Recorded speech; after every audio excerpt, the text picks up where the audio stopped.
Do you feel in life that somehow you were guided not to ask questions? Do you feel that there are so many times you wanted to know something and people made you aware that maybe it's not the place to ask for good questions? It is my belief that if you want to become a better speaker, you need to start asking questions, because if you do not ask questions related to who you are, related to your perspective and your vision, how can you make it even better to make a better world? Welcome to my channel. My name is Alain Faber, and my one word that defines what I work for is learn. The reason for that is I believe that learning is the ultimate key and tool to make a better world. And that's why I'm creating this 10-part series on how to become a better speaker. So today's video is learning that asking questions is probably one of the most important parts of growth mindset. The reason for that is most people don't ask questions and they prefer to stay where they are at a standstill. But how can the world be better? That reminds me of a story when I was a geologist. And when I started, I was a junior geologist helping someone, and he was wonderful. I asked a lot of questions, probably failed to ask too many. But I know that at some point he was promoted, and I took charge of the projects that we were doing as a team. And it was working fairly well. And I remember that I kept asking questions to make sure that I would do the best work possible. And often, oh yeah, that's true. There was a time when I was working in the field and I had to use my own credit card to buy for the equipment. So usually I would probably spend it could be $4,000 to $6,000 on my personal credit card for the company. I was reimbursed and that was okay. But at some point I asked, well, is it possible for me to get a company credit card so I don't always have to use mine? And they said, no, your title is not up to where we can give you a credit card.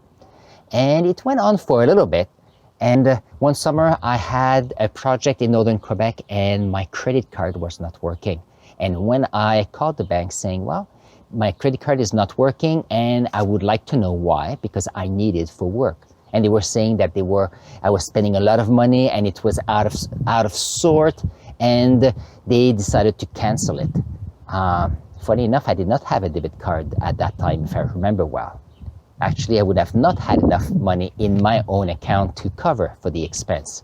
And I remember driving back to town and going to the bank and having me introduced to every single person at the bank, because the person on the phone says, well, we don't know who you are. How can we trust you?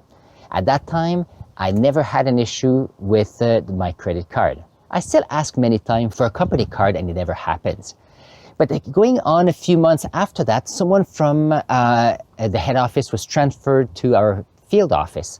And I remember that he took over because he was a senior geologist, and it was working well because he had a company card. And I kept asking questions and things like this. And it was interesting because when you have new people coming in a group, chemistry changes a little bit.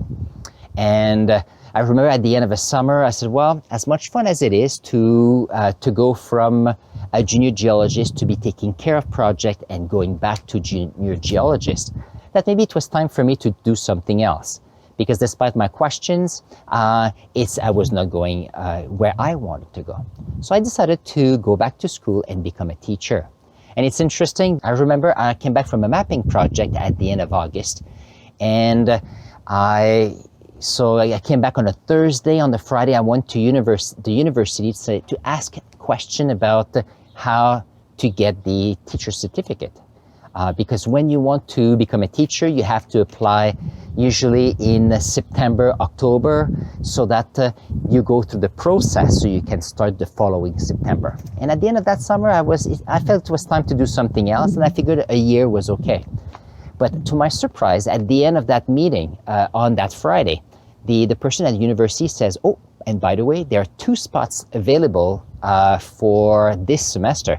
So that means that if you wanted to start your teaching certificate in 3 days, you could do it. And that opened up a whole bunch of questions for me, because it was a new opportunity at that time. And I had a stable job at that point. but would I leave a job to go back to school? And I did a lot of thinking, and I decided to go back to school because I thought that it was best for me at the time. And furthermore, I was away a lot, and that would allow me to be at home more often, if not all the time, so that I can be with someone if I wanted to have a family. And I remember I was going to school during the daytime, and I would finish my reports in the evenings, and my boss could not believe that I had left the company to go back to school. And by the end of September, I had finished all my reports. I gave that to my boss, and I went back to school. And at the end of October, I went back to see how things were at the office. And he asked me, would you consider to come back here? Because I did not send your resignation yet to the head office. And that's when I realized that all the questions I had asked in the past, trying to make things better for myself and the company, had not gone unnoticed. Now, the years after, decades after, I'm a teacher and I'm happy to what it is, but I do realize that by asking questions, that has been a good way for me to move forward. So here are 3 tips for you when you make presentations to be ready for people to ask you questions. The first one is to know your topic. When you start presenting and you start doing presentations either for class, for work, or the community, make sure that you know your topic. That means that you need to do a little research, you need to have experience so that you can bring value to the lives of the people in the audience. My second tip is for you to expect that questions will come. By having that mindset at a presentation, you'll notice that if someone asks a presentation, you no longer will be nervous because in your mind, you were expecting questions. Now, if you've done your research and you're comfortable with the subject, you should be able to answer the questions clearly. On the other hand, it's possible you might not know the answer. If you don't know the answer, you can refer to a researcher and the work of somebody else. Or you could just say, I don't know the answer to that question. Give me a few days and I'll get back to you. To be honest with you, in my science class, it has happened in the past. It happens probably every couple of weeks because I don't know everything. And my students are there learning on their own, on the internet, through videos and other mediums. And it brings a richness to the presentations that people do. And this brings me to my third tip about expect growth.